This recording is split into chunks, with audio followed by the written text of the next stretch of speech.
A beta version of a video game, now I'm going to pronounce it beta because I'm not American, I don't pronounce it as beta, in essence is a version of a game that comes just before the final finished product. This version of the game is usually played by a special testing group, and then the game's developers will make any required changes based on the feedback from that particular testing group. There's always a beta version of WWE Video Game releases, and most of the time, there are some huge differences between that version and the final version that is released on shelves. But what differences are they? Well, join us now as Wrestlegamia looks at 10 things that only existed in beta versions of WWE Video Games. Be sure to subscribe and hit that notification bell so you're the first to know when we release a video.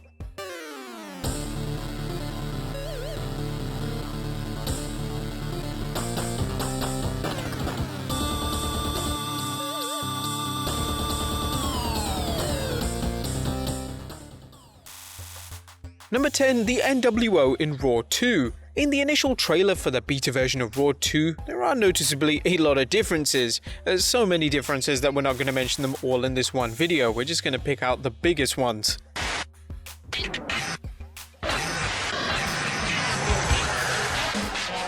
Now, in one of the earliest trailers of the game, it appeared as if the NWO were going to be heavily featured in the game. However, Scott Hall was released from his WWE contract before the game was released due to his behavior, and this meant that the involvement of all original 3 members of the NWO was cut. This didn't mean that Kevin Nash and Hulk Hogan aren't featured in the game. Both are playable characters, but both feature their non-NWO attires and entrance songs. Number 9. WWF War Zone was a completely different game. A WWF War Zone that was released for PlayStation and N64 was actually initially going to be called WWF 98. However, this was changed before the final version of the game hit the shelves. One of the most noticeable things about the beta version of the game is that most of the renders and graphics are taken from the New Generation era in WWE. Shawn Michaels and Triple H would noticeably wear their New Generation attires, and the ring ropes and entranceways looked more colourful in comparison to the sets that WWE had come accustomed to in 1998. They had the red, white and blue everywhere. You could also see that the HUD was different as well. And not only that, but you would be able to play in the blue cage, not the black one that was released in the final version. Number 8. Different announcers in Day of Reckoning 2. There are actually only a few minor differences between the beta version of Day of Reckoning 2 and the final product, but one of the major changes relates to the ring announcing. In the beta version of the game, whenever a player selects the Raw Arena or a Raw-hosted pay-per-view such as Backlash, Lillian Garcia will perform announcing duties for the match. However, in the final version, Lillian is removed entirely and Tony Chimel handles all the announcing duties. There also appears to be 2 superstars removed from the game that were featured in the beta version. These were Maven and Luther Reigns respectively. It's unclear why these 2 were removed, but it may have been something to do with their position on the card at the time of the game's release.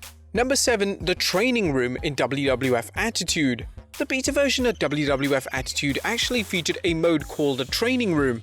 In this mode, players were able to get to grips with the game and even play against jobbers created solely for the WWF Attitude game. The names of these jobbers included the likes of T-Bone and Stick Boy. Kinda sounds like Retribution names. The Training Room mode was removed entirely from the retail and final version of the game, as it was believed that the mode served no purpose at all and players could simply practice the gameplay in standard exhibition matches.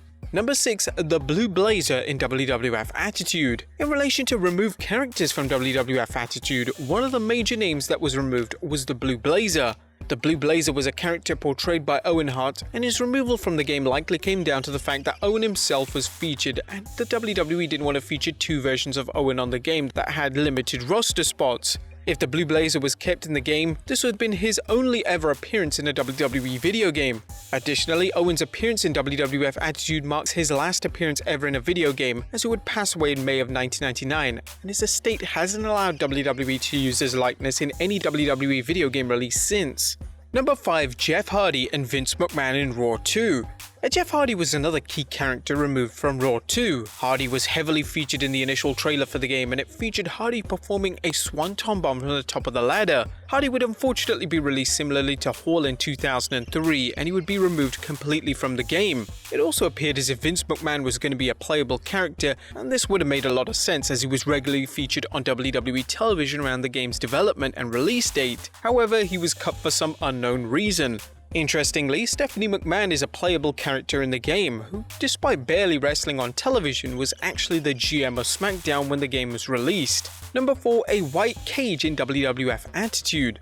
One of the most interesting and unusual things about the beta version of WWF Attitude was that it featured a white steel cage. It's unknown why it was white, as the entire history of WWF and the later WWE, a white steel cage has never been used in any capacity, and we are talking about the bar version here. This would be changed to a black cage just like the one featured in the match between Vince McMahon and Stone Cold Steve Austin at St. Valentine's Day Massacre in February of 1999. Number 3. Menus in Smackdown vs. Raw 2011. This is a quick difference, but nevertheless an interesting one, as in the beta version of Smackdown vs. Raw 2011, the character select menus are totally different, and might add much better than the final version. Which do you guys prefer? Number 2. The Rock had to be changed in Raw 2. In the initial beta version of Raw 2, The Rock was using his traditional babyface character that fans knew and loved. However, this was changed by the time the game officially came out. The Rock would use his heel Hollywood persona for the final version of the game, which was the most up-to-date version of The Rock. It was an extremely smart move for the WWE and the game's developers to change this. If they put an outdated version of one of WWE's biggest stars of all time, it may have negatively hindered the reception of the game. And number 1, Jeff Hardy and others were in Smackdown Here Comes the Pain.